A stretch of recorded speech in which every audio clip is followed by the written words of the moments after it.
You start. Hello. Welcome to episode 4 Yes. of Minnie and Mia. I'm Howard, aka Minilead. You would know me as Minilead's Miniature Worlds, and you might have seen my work on Critical Role as I built the ships for both Season 2 and Season 3. The most recent one being the Sky Ship for Season 3 of Critical Role. I also sell houses for a living, so I tell people I sell big houses and really little ones. Yes. And I'm Michelle, aka Forever Mia or Forever Mia Knits on Instagram, and I am a knitter and crocheter sometimes, and spinner, sometimes sewer, and lots of crafty hands-on things. Usually things that make us nice and warm and cozy. So that's what I enjoy doing. We have 3 daughters. They are 8, 10, and 12, soon to be 9, 10, and 12. Summer birthday coming up. And yeah, that's a little bit about an intro for us. In the last 2 weeks since we recorded, we got COVID! Which is like pretty impressive since... Took us 2.5 years of trying, but we finally got it. And thankfully it wasn't so bad, but definitely made getting anything done challenging. I wouldn't recommend getting it. It's not fun. Thankfully the kids had it very mild. You had it moderate. Pretty mildly. I was tired a lot though. But I got the dreaded sore throat. Yeah. Oh, I probably had 4 or 5 days of sore throat. That was not fun at all. And we were all vaxxed. Yeah. But you know, such is life. it's out in the world. Going around. And so are we. Caught it, and we're on much on the mend. And thankfully, even though we got it, it didn't interfere with the camping trip that we had planned. Well, it got short by a day. But we're still able to do that and go camping with some really great friends. And then we also got to, or it also doesn't interfere with my travel plans because I have a memorial service for my brother to go to this week. So thankfully, we're grateful for that. And speaking of, then, that meant that Howard did not have much energy to do much miniatures or crafting. So regardless, what's on your workbench? And so I'm excited because a friend of mine is helping me to print a big version of Lord of the Prince Tiamat. I have done the Tiamat model. This is one of the heads. This is the black head at 100% scale.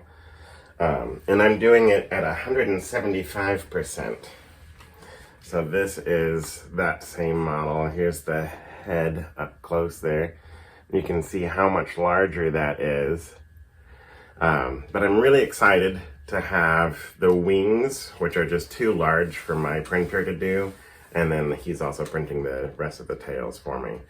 So I'm excited about this guy, this gal. Tiamat is the queen of evil dragons, of course. Of course, everybody knows that. And was in the very first episode of the old Dungeons and Dragons cartoon, which my kids have seen, and they thought it was hilarious. Why did they think it was hilarious? Because they're a bunch of kids who have never played Dungeons and Dragons or been in Dungeons and Dragons, and in the very first encounter, they find themselves face to face with Tiamat. That's very but intense. These are some of the miniatures that I'm also working on, because I think I might create a diorama of the characters from that cartoon. Oh, I see. Fighting Tiamat, because I think it would be fun. Yeah, you've made several Tiamat. I have. How many Tiamat have you made? I have made, so I got commissioned by Joe Manganiello to make one, and I did, and it came out awesome. Really awesome. And then FedEx destroyed it. Joe opened it up. During their, while they packed it, they broke it. So many hours of printing and work. So then I made another one for him, but thankfully I had insurance on the package. And I had insurance on it, so I was able to recover the cost And then I sent him another one. But by the time that it got there, he'd had somebody else commission one, and they did a 200% one. So his is even bigger than mine will be. But I'm still really excited to have the 175% one. But I also did one for another friend. And it takes me so long to paint miniatures. And the girls, my daughters, make fun of me. Because it's become a joke phrase in our house now because he's worked on multiple Tiamats for so many times that like he'd get it from the table and be like, I need to go work on Tiamat, or I need to do this on Tiamat. So it's just become a inside family joke now. Yeah. We're like, Tiamat, I gotta go work on Tiamat. Yeah. They do like a voice of me and everything, and it's terrible. I gotta go work on Tiamat. So funny though. Cracks us up. It's hilarious. Yeah. Yeah. Is there anything else that you got on deck? Oh, I also made. Oh wait, it's still in progress. Yeah, you could share about that. My 8-year-old, who has a way of convincing me to do whatever she wants. Tenacity and perseverance. Asked me to make her a shield, so I did this shield for her. It is made with floor mat foam from Harbor Freight. You can see the texture in the back there. So I just, kind of cut this out. I drew a unicorn herald and cut that out of a larger piece of cardstock. And then these are the colors she chose for it. And I still need to go around the edge with silver and then do some black lining on it to really make it stand out a bit. But is there anything that needs to happen on like the edges of this so they I'm don't gonna peel up? I'm gonna do a dimensional black paint around the edge of this, cool. which should help kind of seal it. glue it down a little. And then I'll seal the whole thing with Mod Podge or triple coat gloss medium. Nice. But it's fun. I don't do a lot of costume stuff, but I want to do more costume stuff. Yeah, it's true.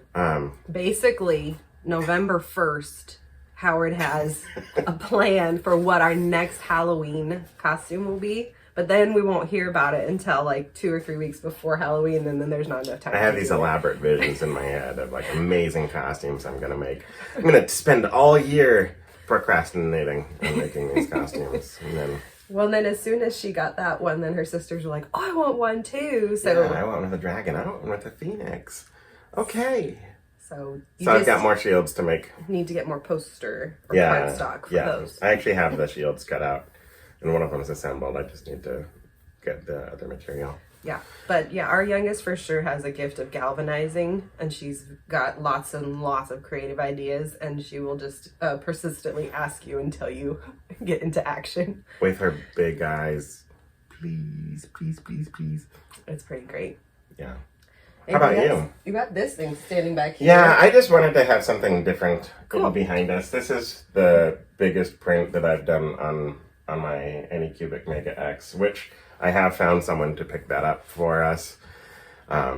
So yeah, friends of ours that we haven't seen in years actually are gonna come get it when everybody's feeling well. Yeah. They got COVID too. Oh, seriously, it's really going around. And it wasn't our fault. We hadn't seen them. So. That's true.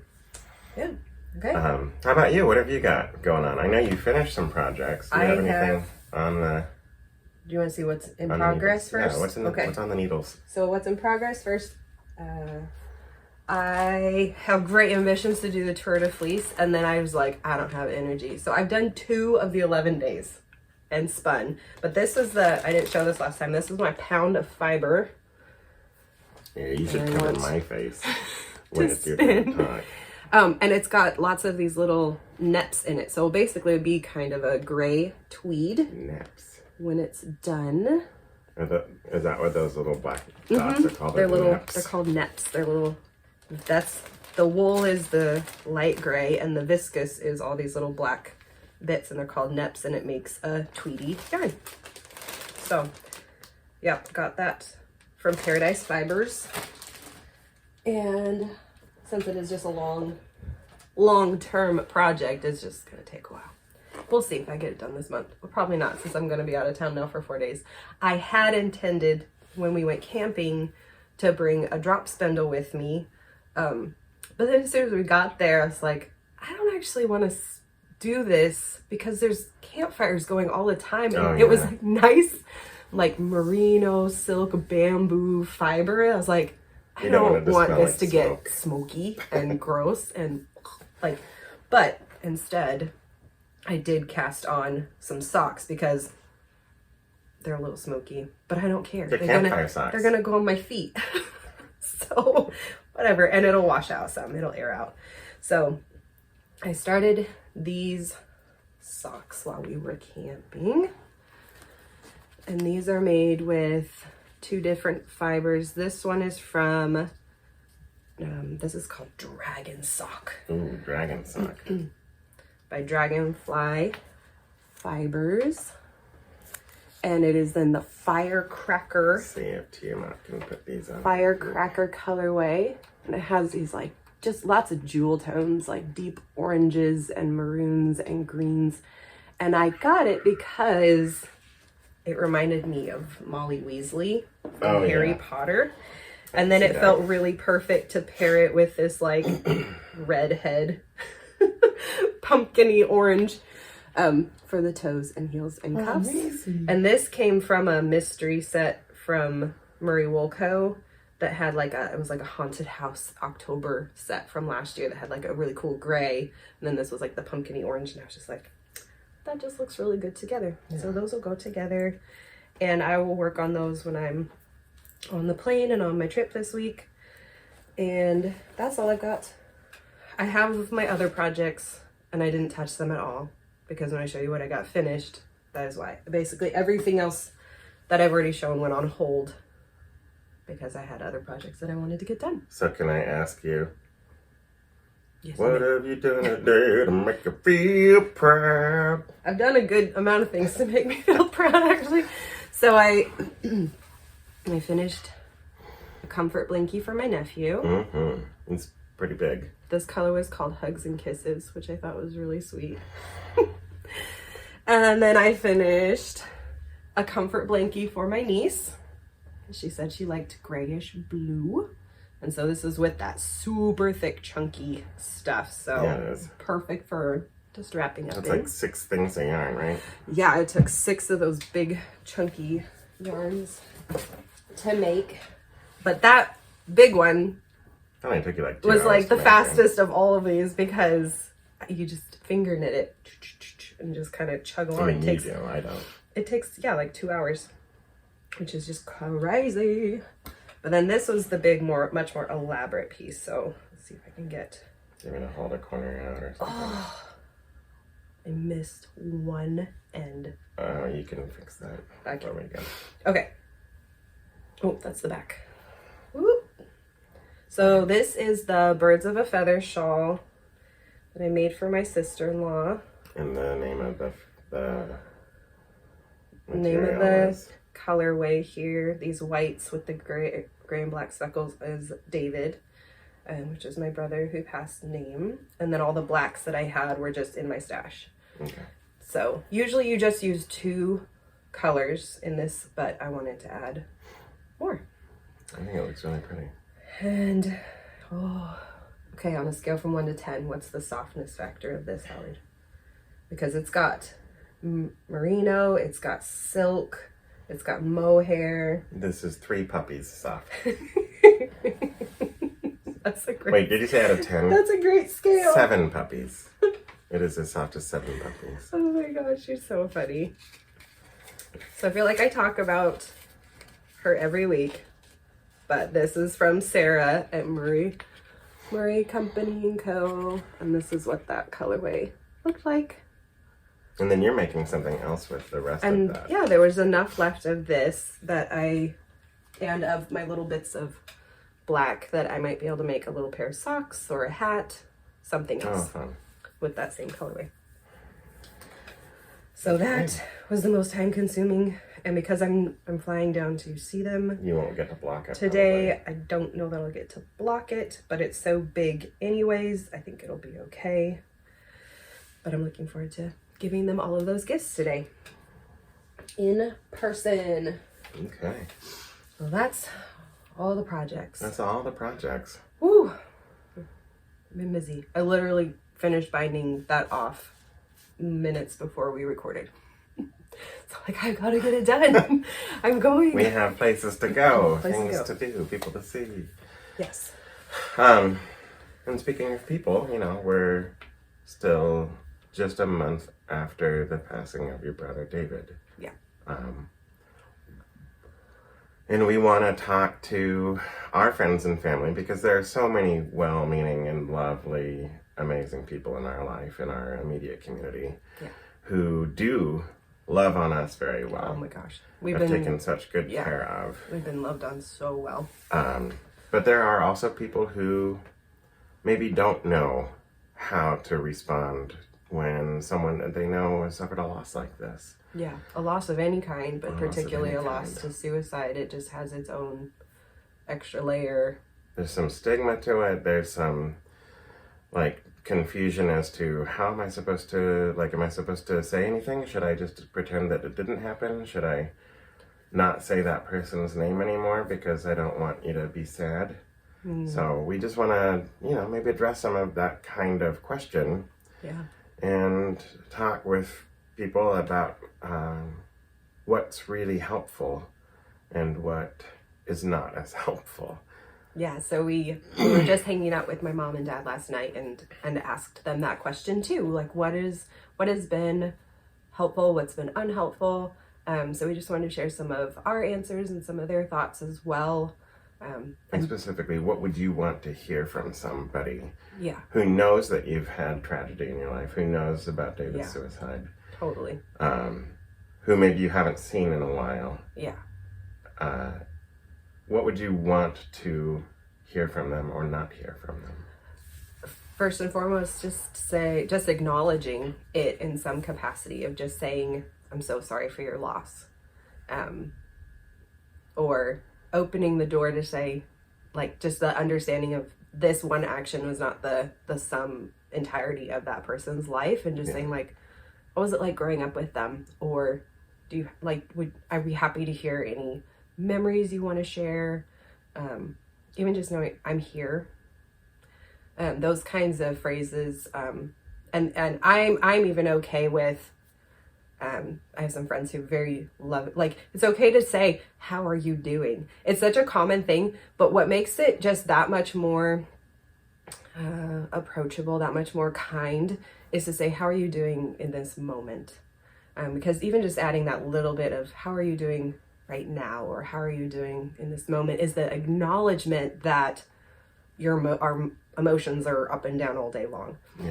Mornings might be hard, or evenings, you just don't know, but just to ask, how are you doing right now? And when you ask a question, be willing to listen.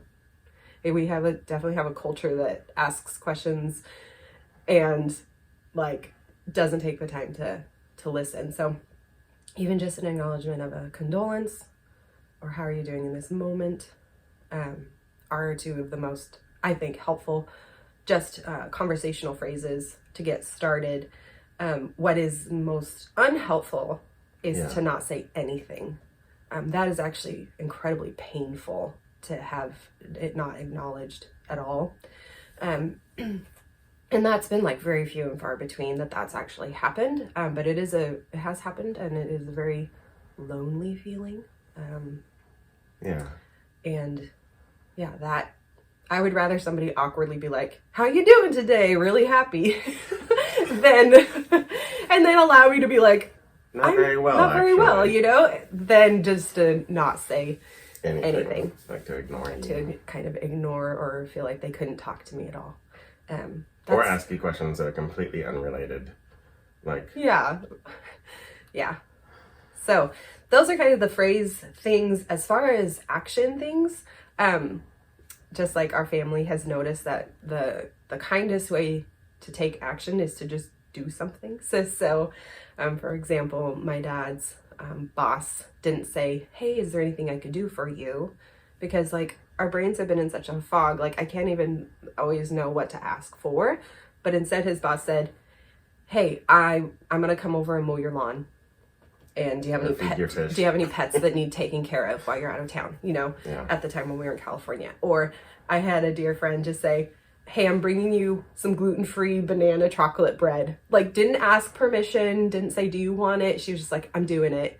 And she's like, I'm just going to leave it on your doorstep if you're not there. And I was like, and I ate that bread, and she did. And I ate that bread for like 4 or 5 days and felt her love every time that I had it. And so those are like the little things, or even friends who have, and like, this is like, we weren't asking for anything, but like friends have just provided meals or money because it's expensive to travel a family of 5, or my parents' family, or my sister's family, or my brother's family, like all to California. And so like God's provision for us has been so incredible and so good. But like, yeah, we've definitely had friends who gave money, and like, or Grubhub or whatever, because there's just some nights where you're just like, I can't even think about what to feed us right now. Yeah. So yeah, that was kind of the little Q&A we wanted to do around that. If you have gone through loss, feel free to put down in the comments below things that have been helpful for you or unhelpful. And sometimes it's incredibly personal what might be helpful or unhelpful. Sure. And they're, yeah, we're definitely like still very early in this grieving process. And so some things, those answers could change. Yeah. But in this moment, in these early days, that's what's been the most helpful. So acknowledging that there was a loss. Yep. Not avoiding the use of David's name. Yes. Yeah. Like specifically saying, David. Yeah. Because we don't want to forget that he was in our lives. Yeah. So you shouldn't. And then I would also say, like, it's okay to let someone that you care about be sad and have tears. Don't try to get somebody to stop crying if they're experiencing an emotional wave of grief. Mm-hmm.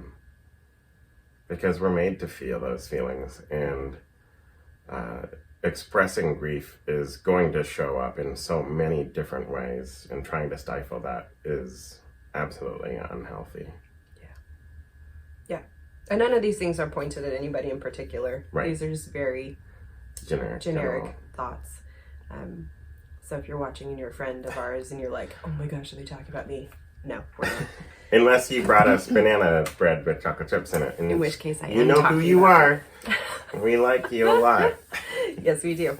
And then this was another book that I picked up, and my mom and sister and I are both the 3 of us at least at this point are reading it. It was highly recommended, and discussing it together. And so that's just another thing that is even bringing the 3 of us together in this grieving process, and just not feeling so alone. So, yeah. Right. So what are you thankful for, Howard? Oh my gosh. I am thankful that I'm running around ragged right now with work. Really exciting, but a little stressful. You haven't had time for those little houses right now, but because you have a lot of big houses. Yeah. So we went camping this weekend, Thursday through Sunday. And on Friday, I had a closing that I was still, outside of my COVID window for, but it arranged for another agent to meet my buyers to give them the keys. But you had to drive and out I drove to get a couple of range. miles to get cell service just so that I could check in at the appointed time and make sure that they were at the house getting their keys, and they were, and that was such a good feeling. Mm-hmm. I still have some trailing paperwork to finish. And then I've got a listing going maybe live as soon as this week. If for sure it'll be live by next week at the latest. And then 2 more potentially at the end of the month. Which is a really good feeling. So I'm super thankful for that. And I'm also super thankful for our camping trip. Just to be able to unplug and get out in the woods and nap in a tent or the hammock. And I read a whole book. I read Hook's Revenge. Took me a few hours. Some fun YA. Just, easy, I'm a huge fan of young adult or juvenile fiction. Yeah, it's super fun. I'm a sucker for it. It is, yeah. And how about you? What are you thankful for? I am so grateful that we got to go camping it's a very special camping trip. This is did we say it was the seventh year that we've camped at this spot, it's a group site for 10, and we book the whole thing with our friends and then we try to fill it. We had 8 spots filled this year. Yeah, well, we had 10, but two families had to call out. So we would have had it maxed out this year. And it was just so good. The kids have just lots of freedom to play, and we had lots of freedom to just be. And the weather was amazing. We had great weather. And it's just great to get out in the great outdoors. Yeah. So thankful that, like I mentioned before, that even though we got COVID, it landed in the window, that it didn't affect our ability to go be with friends in the wild woods, and my ability to go fly to California for my brother's memorial this week. Yeah. So I'm just incredibly grateful for the timing of that, and now that my body has another boost of immunity from it too. Woohoo! It's a good feeling. So that is what I am very grateful for, and yeah. I think that might be it for this week. We were like trying to rush because I literally am getting on the plane today.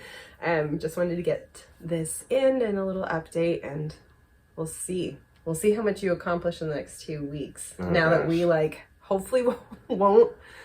hopefully things will settle a little bit. With any luck, I'll have my new printer up and running and have something off of that, and hopefully I'll have Tiamat's wings and tails glued on and start painting her. Yeah.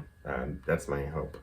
Otherwise, I'll be painting on the houses that I shut off a couple weeks ago. Yes. So we got some goals, things to work on. And just want to encourage all of you out there as crafters to encourage one another. Yeah. Especially as you're on social media or Instagram, it's just it's one thing to throw a heart or a like on something, and it's just a little extra to give somebody a comment and a boost and just encourage them and in what they're doing. Let them know you think that they're awesome. Yeah. Even if it's not your forte of crafting, and continue to be grateful for the many things that we have to be grateful for, and spur one another on. Absolutely. Yeah. I'll just reiterate that. If you see something that you like that someone else has made, tell them. Don't just give it a thumbs up. Do that, but also tell them. Tell them that you like it. Tell them it made you smile. Just go out there and spread positivity. Yes. Yes. All right. That's it. No long outro. We're still doing the giveaway for Dreadfleet. I'm at 850 followers on Instagram. Full goals. Might need to do a reminder. I'll do a reminder post about that. Dreadfleet. Once I get to 1,000, we'll do a giveaway. I do like that we didn't even try to say what today's date was. Oh, yeah. This time. It's July something. It's Monday, July 11th. And the weather is hot. It's going to be 99 in Portland. So Yuck. That's your weather report. No matter where you are, that's what it is here. And it is Monday, July 11th. Great day for flying. So. All right. See ya. Minnie and Mia out.